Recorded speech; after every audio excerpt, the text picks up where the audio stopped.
semua, perkenalkan nama saya Nima Regina Apriliana dengan nomor absen 12 dengan NIM 2302612010038. Saya berasal dari kelas manajemen pemasaran A-Pagi. Di video kali ini saya akan menjawab pertanyaan ulangan tengah semester yang sudah diberikan oleh Bu Nita. Baik, pertanyaan pertama itu dijelaskan ada sebuah UMKM kuliner di Denpasar yang menjual makanan tradisional Bali di media sosial, dan sebelumnya mereka tidak menggunakan segmentasi yang jelas sehingga pesan dan promosi tidak tepat sasaran. Dalam pertanyaan pertama itu diminta untuk menganalisis permasalahan pemasaran yang dialami oleh UMKM tersebut dengan aspek segmentasi, targeting, dan positioning. Saya akan menjawab satu-satu dari pertanyaan tersebut. Baik, saya akan menjawab dari analisis permasalahan pemasaran yang dialami oleh UMKM tersebut. Dari aspek segmentasi, UMKM tersebut belum membagi pasar berdasarkan usia, gaya hidup, minat, dan perilaku. Akibatnya, promosi belum tepat sasaran. Yang kedua, dari aspek targeting. UMKM tersebut belum tahu atau belum mengenal siapa target utama dari pemasaran mereka, sehingga konten yang dibuat oleh mereka tidak menarik dalam kelompok tertentu. Lalu yang terakhir ada positioning. Dalam aspek positioning, belum ada pesan yang menonjol keistimewaan makanan Bali, sehingga brand tidak menonjol di media sosial. Selanjutnya bagian B. Di bagian B ini diminta untuk merancang STP baru sehingga UMKM dapat menuju pasar muda yang lebih digital dan sadar akan budaya lokal. Yang pertama ada dari aspek segmentasi. Segmentasi baru di sini saya akan merancang seperti fokus pada umur 17 hingga 35 tahun dan orang yang suka dengan masakan kuliner Bali serta aktif di media sosial seperti TikTok dan Instagram. Yang kedua ada targeting. UMKM wajib menargetkan anak muda atau mahasiswa yang gemar dengan mencoba kuliner tradisional dengan tampilan modern.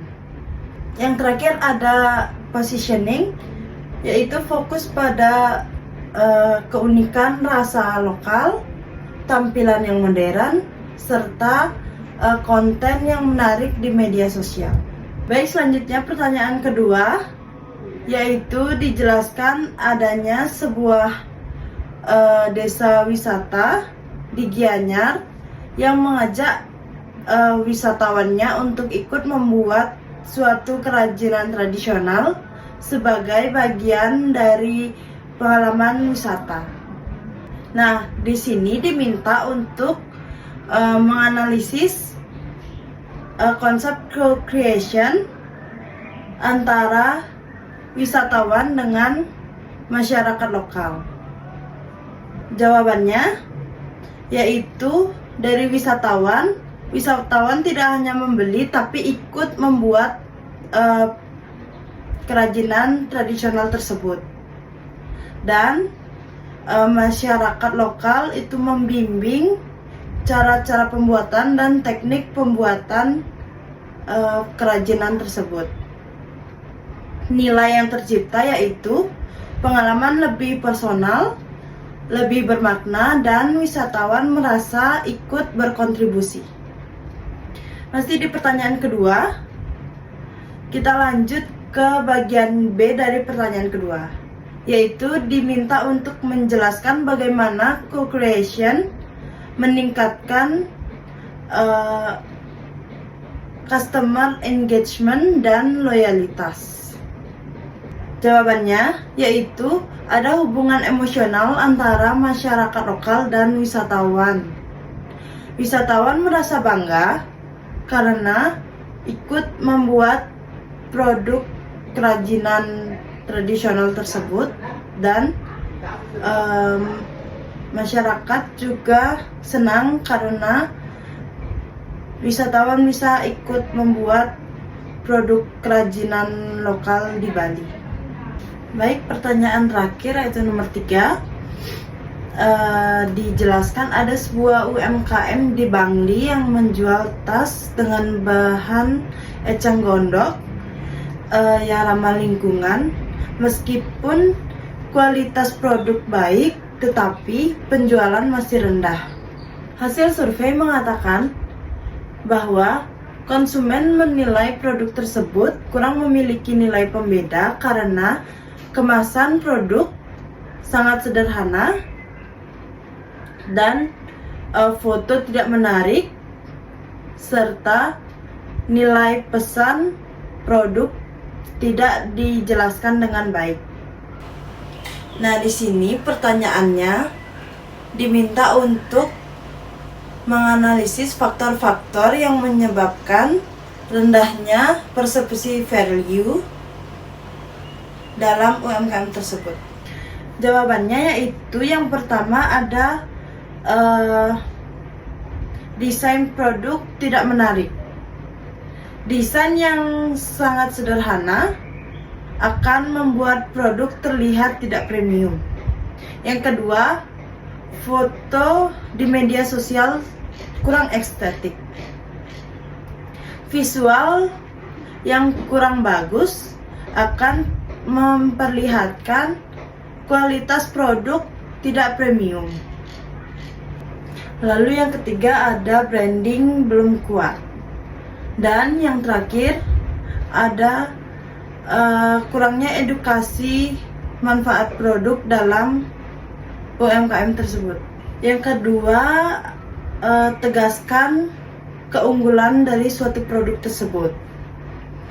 Jelaskan bagaimana produk tersebut memiliki bahan eceng gondok yang ramah lingkungan, serta